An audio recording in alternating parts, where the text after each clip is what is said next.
गाडगेबाबा यांच्या पुण्यतिथीनिमित्त कोल्हापूर महापालिकेच्या वतीने शहरात स्वच्छता मोहीम राबवण्यात आली। या दरम्यान 5 टन कचऱ्याचं संकलन करण्यात आलं।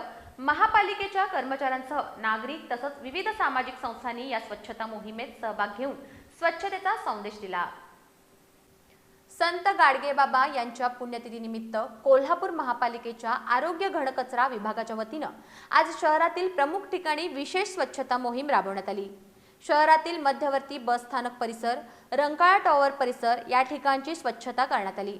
यावेळी रंकाळा टॉवर परिसरातील सुमारे 2 टन तर मध्यवर्ती बस स्थानक परिसरातून 3 टन असा एकूण 5 टन कचरा आणि प्लास्टिक गोळा करण्यात आलं। संकलित केलेला कचरा महापालिकेच्या कसबा बावडा इथल्या घनकचरा व्यवस्थापन प्रकल्प इथं प्रक्रियेसाठी पाठवण्यात आला। या स्वच्छता मोहिमेत महापालिकेच्या कर्मचाऱ्यांसह नागरिक, व्यावसायिक आणि विविध सामाजिक संस्थांनी उत्स्फूर्त सहभाग नोंदवून स्वच्छतेचा संदेश दिला।